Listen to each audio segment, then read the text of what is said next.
How you doing? I'm doing all right. How are you? Good. How's COVID treating you? I'm not on an incubator yet. Those days are coming.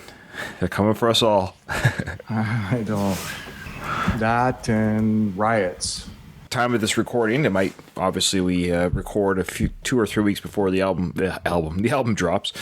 2 or 3 weeks before the episode drops. But as of now, yeah, there's some good old fashioned rioting. Nothing in Canada yet that I'm aware of. Yeah. Have you heard of anything in Canada? I haven't. No.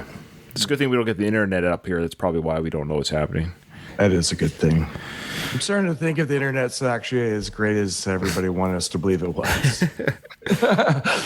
I know. I love doing the podcast. I would willingly sacrifice my tens and tens of listeners to not have a podcast if it meant no internet. Yeah. Yeah. I can go back to buying CDs, renting videos at Blockbuster. I kind of miss those days, I admit. Yeah, I don't think social media has helped very much in the last 4 or 5 years. I think it's been actually, this is just me. I think in many ways it's been harmful. Mm-hmm. It gives a voice to negativity. And unfortunately, it seems, again, this is just my experience too, in my opinion and my experience, that negativity seems to, if it bleeds, it leads, right? Yeah. Yeah. It amplify the negativity. I remember like Facebook, when we first started using Facebook, it was just fun, lighthearted, family, friend interactions. Hey, I went camping. And now it's just turned into pushing agendas from anything under the sun, right? Whatever tickles somebody's fancy.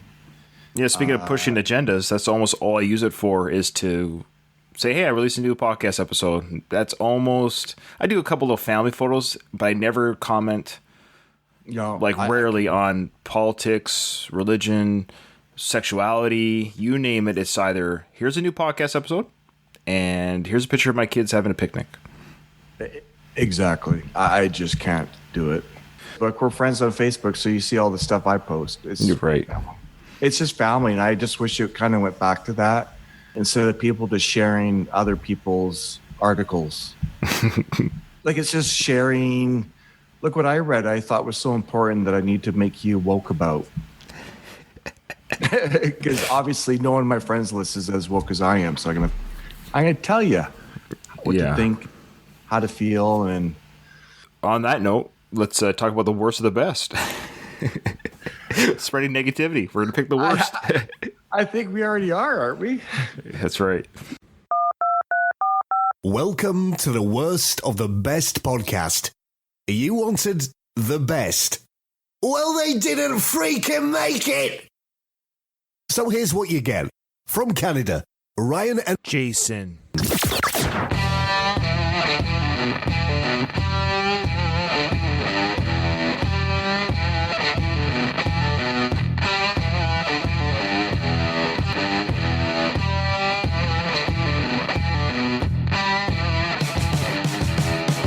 All right, welcome to the worst of the best podcast. I'm your host, Ryan, and with me today, returning guest host, my older brother, Jason. How you doing? Hey, good. Thanks for having me. Yeah, I think this is your first non-music episode, and we should also let our listeners know this is your pick. I let you pick today's topic, and I regret it. I appreciate giving me a little bit of a longer leash on your show. Yes, I did pick a topic I think that would be easy to talk about, in that it will be fun. Sure, yeah. There's pretty lighthearted subject matter. Agreed. And in today's climate that we kind of preambled about a little bit, yeah, it's nice to just take our mind off the craziness and as important as many topics are that are happening in the world, of course, we want to add a little bit of levity and a little bit of fun and something a little bit gross at the same time. That's today's episode. This is 10 ways to make money from disgusting habits. Who of us didn't grow up being told, don't chew your nails or stop picking your nose? I tell my kids all day, hey, so-and-so, stop digging there. Get a Kleenex. Or one of my kids is weirdly a habitual nail biter, chewer, and I never see him do it. I go to cut his nails and 3 of them are chewed down to the nub, and I'm like, when did you do this? I never see you do it. Though children and some adults may not realize it, the fact is the human body is fairly nasty, and it's normally a good idea to try to mask our grotesque bodily habits for the good of our social image. So most of us, like you and I, Jay, we grow out of our grosser habits by the time we're adults, or at least only indulge in the secret, usually. Now, I agree that the human body is kind of gross. Everything about it is sort of gross, except for attractive people. The body, even they can participate in a disgusting habit, right? Of course, but maybe that's why we like good-looking people, because it masks everything that the body does, even with good-looking people. You think of the best-looking girl or guy, depending whatever your sexual attraction is. I don't care. For our conversation, Jason, think of the best-looking woman that you can think of. She still poops. I was just going to say, and then you watch them walk out of the store with a a big box of toilet paper. You're like, oh, you do that too. Yeah. She still has to blow her nose and toots and poops and all that good stuff. So, but people do have a weird fascination over the disgusting, and for some few, there's also fame and fortune to be found behind this stigma. Jason and I are going to go over 10 examples. These might not be the best examples, but these are 10 examples of ways and income people have made money from their gross habits. Fair warning. We'll try not to be too graphic. This is an audio podcast. There's no video. Everything we say you can Google if you want. It's all Googleable. There's images for everything, videos for everything. But here's number 10. I'll start with number 10. Number 10 is pooping for profit and purpose. I do the purpose. I haven't made money off of it. Yeah. So here you go. This is how this one works. There is bacteria that's called C. difficile. I don't know if I'm saying that right. C. difficile that infects nearly 500,000 people in the United States alone. So the symptoms include like watery diarrhea, cramping, which can even reach fatal consequences. I saw the COVID deaths in the world, and they show like that moving chart, and diarrhea was still within the top 15 or so causes of death in the world. It's amazing that it's still an issue. Yeah, so they're trying to figure things out, how to obviously fix this issue because it is serious. So to counteract this dangerous infection, a course of antibiotics is usually prescribed. But antibiotics do not discriminate between harmful and helpful bacteria. So during the course of treatment, some 2,000 different kinds of stomach bacteria, most are very helpful, are also killed. So worse yet, C. difficile can be difficult to permanently destroy, and the tenacious invader will sometimes repopulate even after a course of antibiotic treatment. So here's the solution. Fecal matter transplants. Sorry. It's exactly what you think it is, folks. These transplants are the result of taking the rich gut biome from a healthy human stool sample and distilling it into a pill to be taken by someone suffering from C. difficile. This replenishes the population of helpful bacteria, as well as assisting in the elimination of C. difficile from the body. But not just any poop can be used for fecal matter transplant. Out of 1,000 prospective donors, only 4% of them qualify after rigorous medical testing. Extremely healthy poop is a rare commodity, one worth paying for. Donors can make $250 for 5 samples a week, or $13,000 a year as compensation. But it isn't just about the money, of course. Mark Smith, co-founder of Fecal Matter Transplant Company, he says, "We get most of our donors to come in 3 or 4 times a week, which is pretty awesome. And you're usually helping 3 or 4 patients out with each sample. And we keep track of that, and we let you know how it went." That's awesome. This is obviously not a picking your nose habit. This one is obviously a medical thing. So we all poop. I mean, habit doesn't mean it's something you can avoid. Pooping is a habit we all do. That just means something that you do regularly. What's amazing here, I really got to tip my hat to the medical field in general. The fact that they can come up with this stuff. I've always said if the world was up to me and my ability to solve problems, we'd all be dead. Like, I don't know how to fix anything. Well, So, we definitely wouldn't be doing a podcast. right. Because there would be no internet. I wouldn't be able to figure out how to create the internet, create electricity. I've always said if the world history only maxed out with my brain capacity, we'd still be eating raw meat. We'd be dead. Yeah, we'd be dead. Tip my hat to the fecal transplant company and for the help that they're giving people. Yeah, Jay, would you want to donate your poop, though? Is it worth your time? I'm doing it anyways. Might as well get paid for it. Do you think your poop is healthy, though? It's a rare commodity. No. You only have a 4% chance of being worthy poop. No, I doubt it. Do you bring it in like a Ziploc bag or Tupperware container? I guess it depends on the day. Or you're like, I better go over and see Mark Smith at the fecal matter transplant. I'm feeling a movement coming on. I better make my way over. I'm glad they take a pill. I actually thought they would. That doesn't matter. Insert the poo in. Anyways. Honestly, when I scanned this list and made it, I hadn't read it. I actually thought that's what they were doing. Yeah. That's what you do with transplant, right? You're taking one thing and replacing it. Yeah. You're digesting it. Yeah. Is that better? Yeah. In a pill form, you're just gulp. If you were to burp, if you burped after you took the pill. Oh, stop.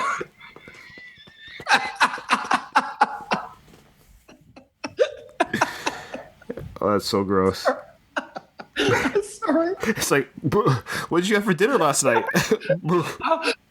Broccoli? If you would taste it, you just vomit. Yeah, it's a waste of a pill because you just vomit out the bacteria. Okay. Moving on. We told you that was a safe one. We got more. All right. Yeah, so number 9 on the list is fast food and weight gain for science. Researchers at Washington University wanted to see the correlation between weight-related diabetes and hypertension as they observed people's gain in weight.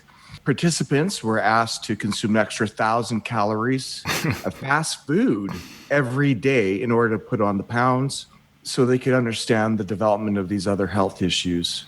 For meeting the goal of increasing their weight by 5 to 6% over the course of 3 months, the participants were given up to $3,500. Now, that sounds like it's an easy task, but the men and women who participated did not enjoy the process. Yeah, they found that it was more difficult than they thought it would be. Well, you ever seen that movie Super Size Me, the documentary? Right, yeah. And I assume that's what they're experiencing. When you eat really poor food, especially fast food, it's fun to think, I get to eat McDonald's or Burger King every day. It's a fun thought, and I guess there are some people that do. I hate to say, you might imagine in your head what that type of person might look like. I'm not passing judgment. I'm not even going to say what you just, in your own brain, you think what somebody might look like that eats fast food every day, okay? I would suspect those are some of the people that are needing the fecal matter transplants. It's $3,500 to gain 5 to 6% of pounds. Yeah, so it's a 3-month process. They're getting $3,500 for 3 months, which is about $1,000 a month, $1,000+ a month. Sure, this is another one that helps for a good cause. So the nasty habit or the bad habit would be people already are overeating. You could almost imagine maybe some of these people thought it would be fun to do. I would suspect they wouldn't get somebody who was already in danger of diabetes. They'd probably get somebody who was quote unquote a normal, healthy kind of body and just say, here, let's just put you on this experiment for 3 months. That's why it's only 3 months.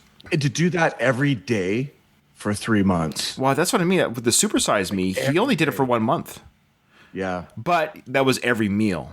It was every meal was a McDonald's meal. I think for them, they're just doing whatever the calorie is needed for, which doesn't take much. I think one Big Mac alone is 1,000 calories. Yeah. For sure. The very rare occasion that I would go to McDonald's, maybe 4 times a year or whatever, it's not very often, it's quite rare. It sounds more appealing. And you're usually doing it out of like not emergency, but I'm really hungry. I'm on the road. I need to grab a few calories. And you think that, this is going to be a good experience. It ends up never feeling good. You feel like, why did I just do that?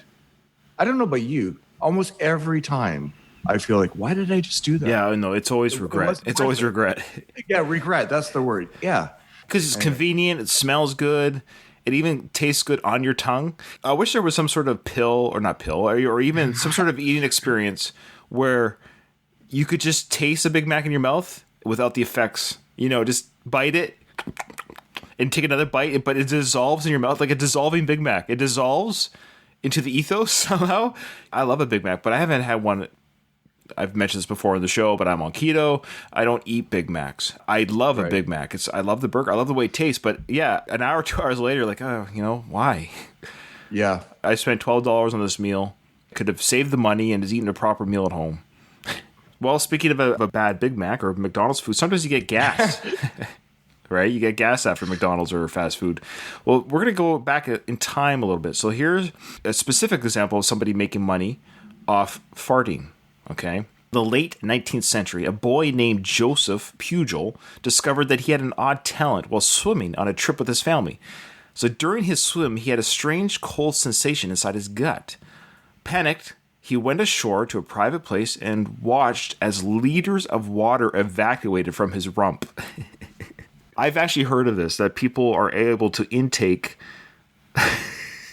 I know there's colleges that it's called funnel drinking or something like that.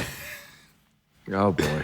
So anyway, his doctor was unworried, and so Pujol didn't think anything of it again until years later, when encouraged by his friends to repeat the feat. So I guess he told the story to everyone, like, hey, I went swimming and water filled up into my, intestines, and I was able to it out.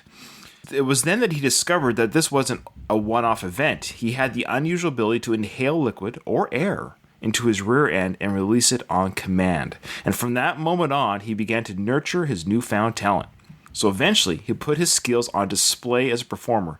As one would do, this is something somebody could do in the 1800s, So under the name Le Pedoman, and began putting on shows. He dazzled his audience with an array of different farts, each one described for the benefit of his fans. This is where I wish they were able to record this for YouTube. I'm sure you can find it on YouTube. Well, I'm sure there's people that can do it today. In fact, I did personally, Jason, I personally knew of somebody that could actually do this. I couldn't believe it. He told me that he could suck in air through his anus and fart on command. And he did. And I was like, that's unreal. And I was actually kind of jealous. It's like burping, right? People can just burp on command, and they burp. Yeah. And they can do different levels. And some people can just do incredible belching. I've never been able to do the belching. But when I know one's coming, I can let it rip. If it comes natural, I can make it rip. But I can't do one on command. So this guy obviously has the same ability as my friend who was able to fart on command. A small, quiet fart, he would liken it to a bride on her wedding night. And then a messy, loud slop of a fart was the same woman 2 weeks later. That's brutal. Wow, this show was for adults only. Yeah. A prolonged 10-second fart was likened to a dressmaker ripping a cloth in two, and he even emulated the blast of a cannon with a loud burst from his butt. So the journalists, of course, came to the shows, and they wrote, people were literally writhing about. Women stuffed in their corsets were being carried out by nurses. People were laughing so hard that they were fainting, and they had to be carried out. That's amazing. Later in his act, he used the talent to smoke 2 cigarettes at once. I guess his pants were down. In the rousing finish to the show, he would play famous tunes on an ocarina using a hose that channeled his farts into wind for the instrument. So literally a wind instrument. Wow. He became an amazing success, and at one point was the highest paid performer in all of France. He stayed in show business until after World War I, when he retired from the stage to continue life as a baker. He died at the age of 88, and after his death, a medical school in Paris asked to examine his remains to help better understand how his anus performed the miracles it did. His family declined by saying, quote, "There are some things in this life which simply must be treated with reverence." I have a really low standard for reverence. I love how they had the family.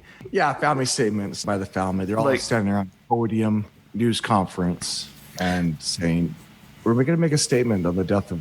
Jay, can you imagine if this was our dad? This was somebody's father. Like, this was somebody's dad. Could you imagine his first date with somebody, like, having to broach this topic with somebody that, he's going on a date with, or...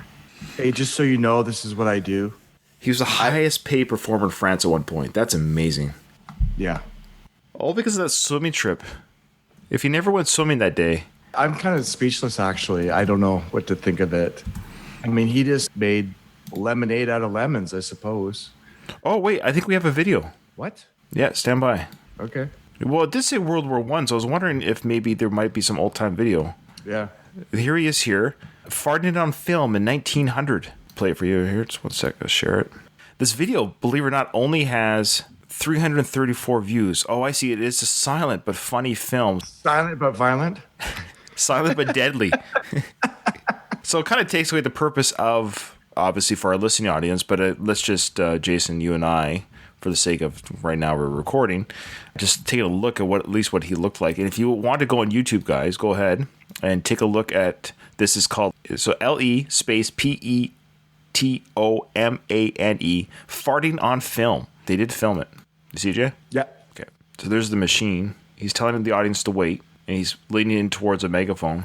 It's like, no, I've got more. It looks like he's saying, like, he's waving his hands around. And no, he goes back into the megaphone thing. Oh, you like that one? Ta-da, done. Oh, he's going back into it. He's backing into it. He's lifting up his turncoat to not block the air. Wow. That was the real thing. That was him performing in front of a studio audience. Man, it's kind of like the performer at a rock concert or whatever. They put their hands to the ears and want the crowd or encourage the crowd to be louder. And I guess you would have to wait for the laughter and the uproarious laughter to end so he could, continue his show. Right. Okay. Yeah, speaking of success, a lot of people like to overeat to gain their success in life. We've all seen those hot dog eating contests or whatever, those food eating contests. And a lot of people make their money doing that. So one man is Joey Chestnut, who is one of the most successful competitive eaters in the world. He's held records and won competitions the world over, including the feats of eating 32 double patty hamburgers in 38 minutes. Jeez, how? Oh. That's one burger a minute. Yeah, double patty. Eating 74 hot dogs in 10 minutes and 413 chicken wings in 12 hours. The chicken wing one, I'd be happy to attempt. I'm wondering if he's just going, I'm just going to eat as many as I can until I can't eat anymore. But those other ones are obviously he's eating against other competitors, I'm guessing. And so they have to do as many as they can within a period of time. Yeah. His skills at overeating aren't for nothing. In 2010, Mr. Chestnut earned $218,500 for his eating prowess. Though he admits that it isn't always easy, after setting a new world record for hot dog eating in 2018, he said about his body afterward, "It's not pretty, bro. There have been some double flushes." I wonder if his poop would be eligible for the fecal transplant. I doubt it. I suspect he has no healthy bacteria left in his gut. And there's a picture of him here wolfing down. Of all the pictures they could share, that's not a good one. That's not a good look. Yeah. And for our listeners, he's not big. No, a lot of these eating guys actually aren't. They probably just do it for the sport, and they don't eat that way, obviously, every day. I don't know how they prep themselves. I don't know. I don't know how one trains to be this, but remain thin. Yeah, there are strategies. I've seen, a video here and there over the years about these competitions. There is a strategy. It's too much for me, man. You've seen the film Stand By Me, right? Yeah. Remember the pie eating contest scene? Yes. Yeah. It's such a great scene. They're talking about that fat kid eating the blueberry pie or whatever it was. Then he ended up vomiting on everyone, and everyone sort of... Yeah. Vomiting. I suspect there's a lot of vomiting at these competitions. Oh, okay. Ugh. Get that lump in your throat a little bit, Yeah. Well, after you have a good meal, sometimes you burp. Number 6. Belching also, Jason, is a sport. The current record for the length of burp stands at 1 minute 13 seconds. This colossally long belch has gone unchallenged since 2009.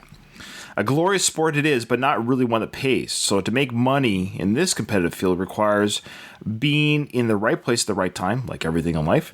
For some fortunate few women, the right place was St. Louis, and the right time was 2014. The call went out for actors to star in a soda company's new commercial, and the skill they needed above all was burping.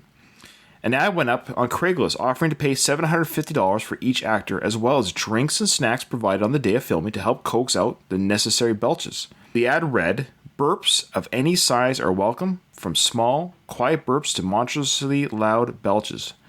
Thankfully, no previous acting experience was required. All right, so that's a okay one. So they had an ad saying we'll pay you money to come burp. Better, the bigger the better. But let's see if we can find that world record burp. I hate burps. There's something about burping that just... I agree. I'm glad you bringing that up. I'm the same way. Like a silent fart always smells worse. A loud burp, you're kind of like, okay, all right. But when people are around me and they Okay, I'd rather hear a fart than a burp. I'm just going to say that. There's something funny about farts. Yes. I'd actually rather smell a fart than smell a burp. Yes. There's something really disgusting about a burp. And it really is a... I totally agree. You and I are on the same page. I tell that to Becky, and she's always confused by that. Okay. Yeah, my kids always say, I don't understand. Why are you so bothered by burps? I talk to your mouth. And so to me, the mouth, and that's what you're looking at when you're speaking to somebody. So when they go...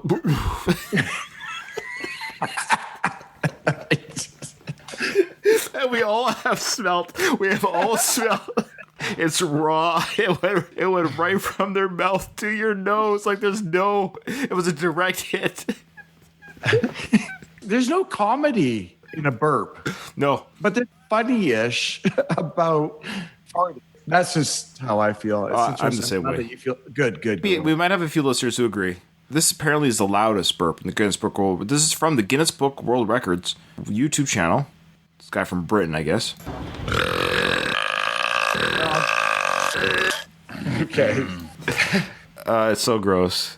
All right. I can't. I'd rather listen to a fart easily. Me too. I would laugh and not be sickened. Okay, talk about being sickened. I'm not watching the video. No, either am I. Tell us why we're not going to watch this video. Professionally popping pimples. The standard recommendation for pimples is to resist the urge to pop them ourselves, but rather to find an over-the-counter solution, and failing that, to visit a doctor for help. They are, after all, trained and can perform any required popping in a sterile environment. But most of us ignore this advice. Despite the risks of scarring and infection, popping our zits is a satisfying, if disgusting, experience. Unlike most items on the list, though, being employed to perform this task isn't a limited opportunity career. There are tens of thousands of people being paid to do this disgusting deed. They are skin specialists, doctors called dermatologists. Now, not only is this a lucrative career path on its own, paying on average $345,000 a year in the United States, some doctors take it a step further.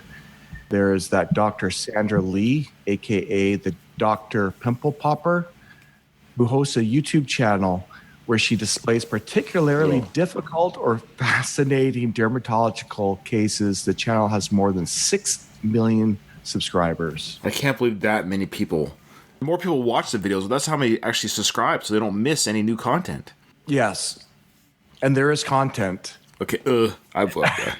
And the content is coming out of people's skin. Okay, stop. I can't. I haven't seen it. I can just visualize the amount. Okay. Every once in a while, for some reason, the algorithms will show me this person or somebody doing that. I never watch. I don't want to see it. No. I guarantee you, out of those 6 million subscribers, 95% of them are women. Yes. Girls, for whatever reason, they love to watch this stuff. I don't understand it. I don't think very many guys watch this. That would be an interesting stat to find out. And I would tend to agree. There's some innate evolutionary thing that's going on in that mind process of wanting to see things get squished out of other people's skin. Well, somebody did ask Dr. Pimple Popper why anyone watches this stuff. Yeah, it says it's part fascination, part can't look away. Not unlike watching a car accident, there's also something satisfying in the resolution, like something is being removed that shouldn't be there, and now the skin has been cleansed of an impurity. I would rather watch a car accident any day. I get the part fascination, but other than that, I'm not on board. Well, actually, I'm more on board with the getting rid of something that doesn't belong in there. I understand that, and that's. Oh, sure, yeah. Do you remember when I was a teenager, I had pimple pills?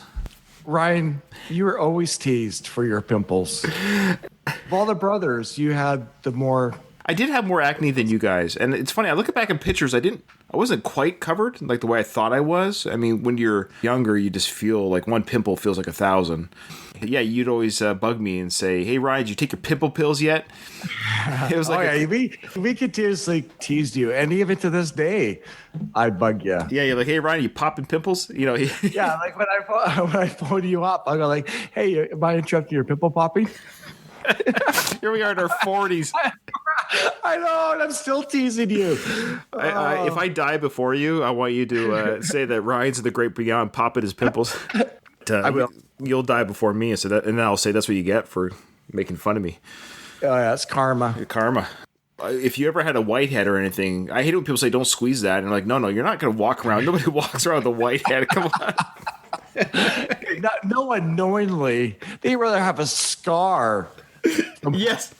Than having the whitehead. If my face was full of craters from pimple popping, so I'd say, "Hey, why do you have so many craters on your face?" I said, "Because I refused to walk around with a white bulbous balloon on my face. I'd rather have a scar. I'd rather have a scar tissue than walk around for 5 seconds with a white bulbous pimple on my face." I took matters in my own hand and I took care of it. I had the scars to prove it. The people that say that don't pop pimples because of the scarring are people that don't have clear skin. Like, shut up. No, or they're all hypocrites. Yeah, of course. Nobody's never not popped a whitehead when they've seen it. Get out of here. Jay, you got number 4. Oh, I got number 4. Okay. Yeah. So money in exchange for spit. When researchers are trying to make genetic discoveries, the classic approach would be to find people with the disease, then look for differences between their DNA and the DNA of someone without the disease. This can be an intensive process to find, communicate with, and finally sample the subject's DNA for the research. In other cases, some companies rely on huge collections of DNA with associated data on the donors to accurately trace the ancestry of a customer, but it can also be difficult to maintain a library of DNA from all types of people the world over. So people don't usually line themselves up to give away DNA samples for free. So the answer to these troubles is used by such companies as Genos and DNA Simple.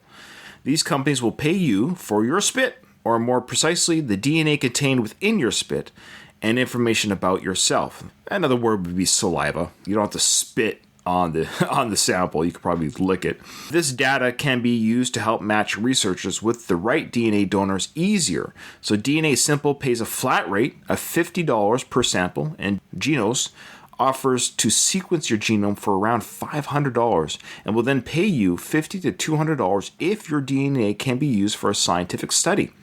While not a livelihood, there is more and more money to be made from people's saliva. DNA Simple secured a $200,000 startup loan from an investor in recent years, and the industry is growing. While some are frustrated with the idea of being paid to participate in research, Sharon Terry, CEO of the Genetic Alliance, described the situation by saying, quote, "Some people might think it's bad to put any kind of commerce in health at all, but it's already in there. We just don't have any part of it, we patients. Everyone else makes a lot of money. The researchers are making money and they're getting the grants. Why not the people providing the spit? Perhaps the time has come to finally sell a valuable commodity we didn't know we had, our saliva or spit." Not too bad. I mean, like I said, when you're giving these samples, I'm sure they're not giving you a cotton swab and you just on it. You're probably licking those strips things or whatever you call it. Yeah. Yeah. Spit in general, if you're just thinking of spit, I hate seeing people spit. I was actually in the lineup, like you're outside waiting for the bank. They have us all spaced outside on the sidewalk. And the guy in front of me during this time of pandemic did a big spit. And I'm like, spitting is gross to begin with, but to do it during this time of COVID-19 that we're dealing with, that is really, I was like, you got to be kidding me. I mean, for research, it makes sense, right? To get people to help participate in research, you have to pay them. Yeah, spitting in itself is gross. I agree. You see in movies or TV shows when somebody gets spit in the face by an angry person. Oh, yeah. I always like, I really hope that's fake. I don't know how they do it. Yeah. Ugh. You'd have to pay me to be spit on. I'll tell you that much. A lot of money. A lot. Yeah. There are people who get paid to scout out bathrooms. So we all need to use the bathroom, usually a few times a day, but sometimes desperately. We're in a new city or an unfamiliar part of the town. The urge strikes. Where do we go? Where's the nearest bathroom? Will it be clean? Is there a bidet Or toilet paper, do they charge? There's no time to answer these questions when we're holding back the floodgates. And with no guidance, there's no telling what unholy gas station or side of the road bush we may be forced to use. It turns out knowing the location and quality of nearby bathrooms is a service worth paying for. And there are apps that will indeed pay for that kind of information.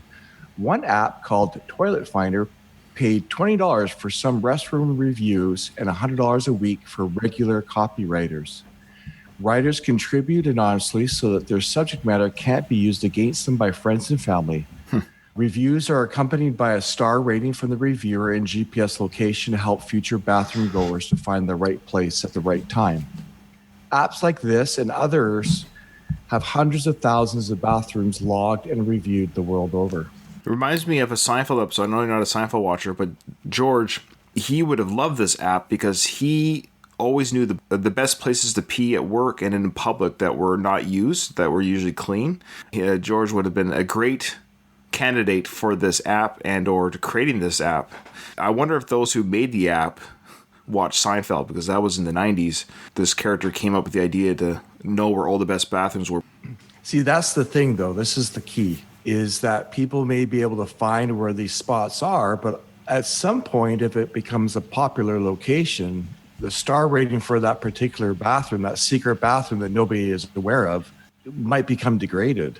Could be a great spot one day, and then 2 weeks later, now that everybody knows about it, hey, we're on this together. We're using this app. Let's keep the integrity of these toilets.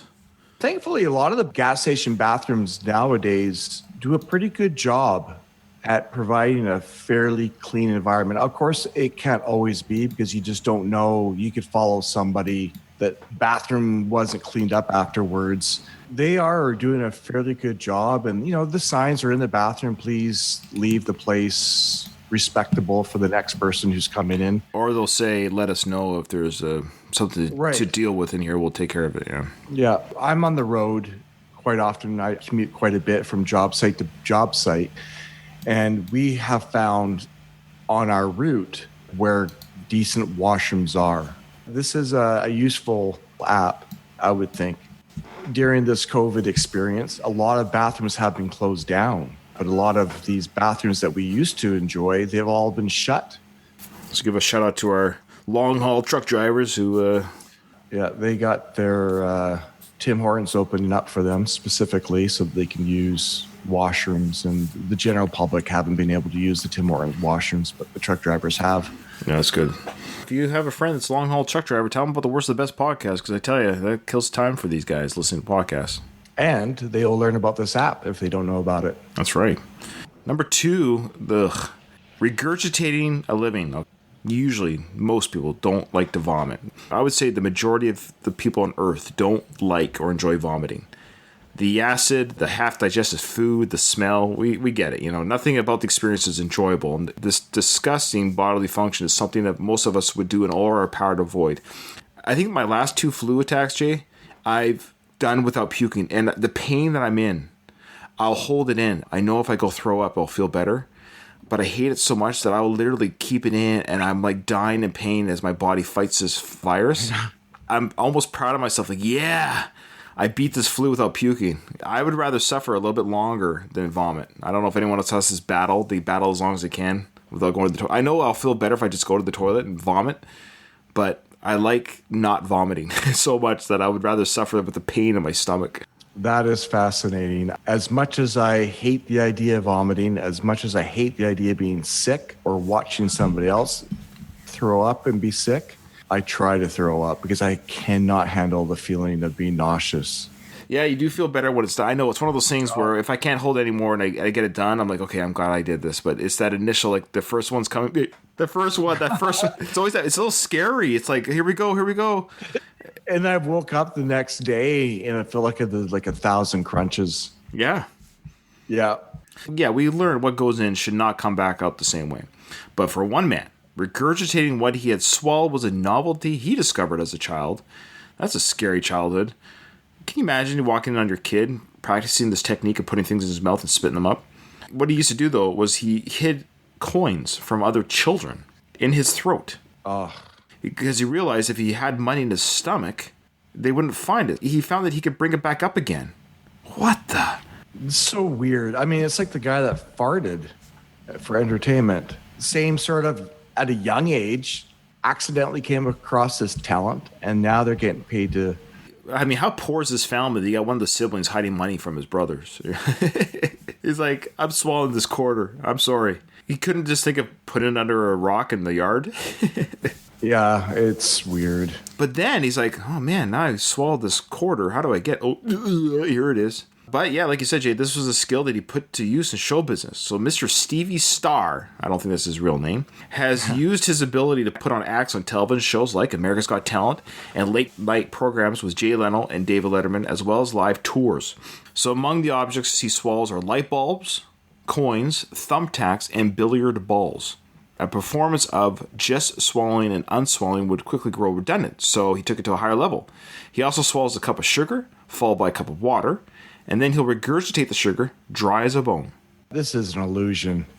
He'll also swallow 10 numbered coins, then ask the audience to choose the order they return. What he swallows and regurgitates isn't limited to the inanimate. In some performers, he'll consume 2 live fish at the start of the show and then bring them back out perfectly healthy at the end. This is becoming a trick. You have acid in your stomach that would not bring up 2 live fish or healthy fish. I don't know how you can regurgitate sugar dry.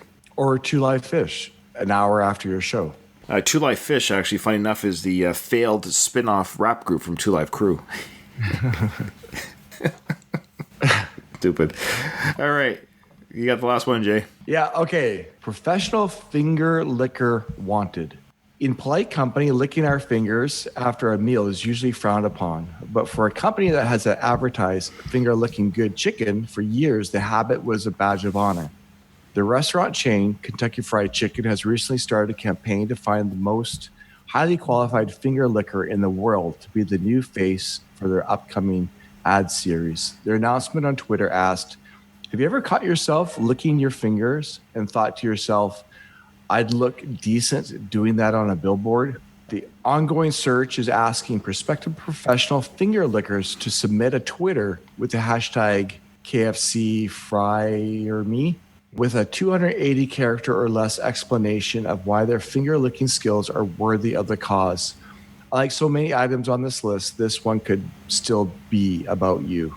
And then KFC's follow-up tweet says, for the love of God, please keep it PG. That actually be a funny one. Let's just go look right now. KFC Fryer Me. I think the idea is to hire me, but I'm KFC Fryer Me. All right, so let's go to Twitter real quick. Let's just see if we got any hashtags. Here's some KFC Fryer Me. Ash444D said, I once fed a homeless person my KFC, and the smile on his face made me so happy, I went and bought him another. Oh, I thought they were going to say I went and licked his fingers. Yeah, that would have been better. At Chris Skirt said, I've got really long fingers. Silly. I can imagine this went really bad. Yeah. The Colonel came to me in a dream. He said I was the chosen one. Can't argue with that. Someone said here, 20 wing bucket was my dessert after a mega box. Large popcorn chicken, extra strip, and 2 tubs of large gravy. Did they have room to lick their fingers after all that? I will say about the KFC, they're pretty clever with their social media. They only follow 11 people. Because of their secret herbs and spices. Yeah, 11 herbs and spices. They have 1.4 million followers.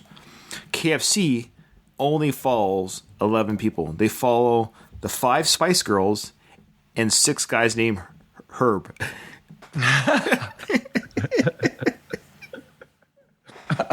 Oh, that's good. Yeah, they literally follow Jerry, Melanie, Emma, Mel C, Victoria Beckham, the 5 Spice Girls, and then Herb Scribner, Herb Wesson, Herb Waters, Herb Dean, Herb Sendick, and Herb Alpert. There we go.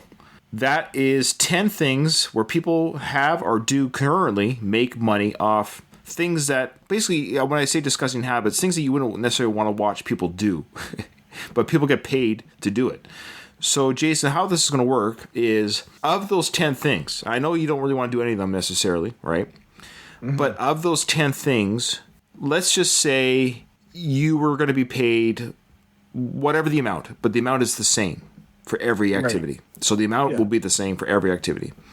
Which one would you say, of all these 10, I need more money for this activity? You got to pay me more. Everything else is $1 million, let's say, per activity, but you're going to have to pay me more than $1 million to do this activity. So whatever that amount is. So let's review: professional finger licker, regurgitating, bathroom, scout, money in exchange for spit, professional popping pimples, burping for cash, overeating, artsy fartsy, and then fast food for weight gain, and pooping for profit. Problem, there's one that I don't think I'm capable of doing, and there's one I don't want to do. Some of them aren't so bad. You know, sure, if somebody wants to watch me fart on stage, I'll fart on stage, whatever. Haha, yeah, I'll get paid to fart on stage. I would eat 400 chicken wings in 12 hours, try to, whatever. It's gross, but I would do that. If I was capable of regurgitating, the activity I would like to do the least is popping other people's pimples. Agreed. Yeah. Because, things like burping for cash, that's me burping. I'm less threatened by my own burps, hearing somebody else's burp. But yes, popping other people's pimples for money, that would be the one that I would not want to participate in. We're in agreement. I think it's their first time. Yeah, it might be. There's a first time for everything. Yeah, there is. All right. Well, Jason, thank you so much for coming on the show. I hope everyone has not lost their appetite and made it to the end. I think it's worth coming to the end. That was fun. Thanks, Ryan. Remember, in front of every silver lining, there's a cloud, and we're here to help you find it. Thanks again, everybody.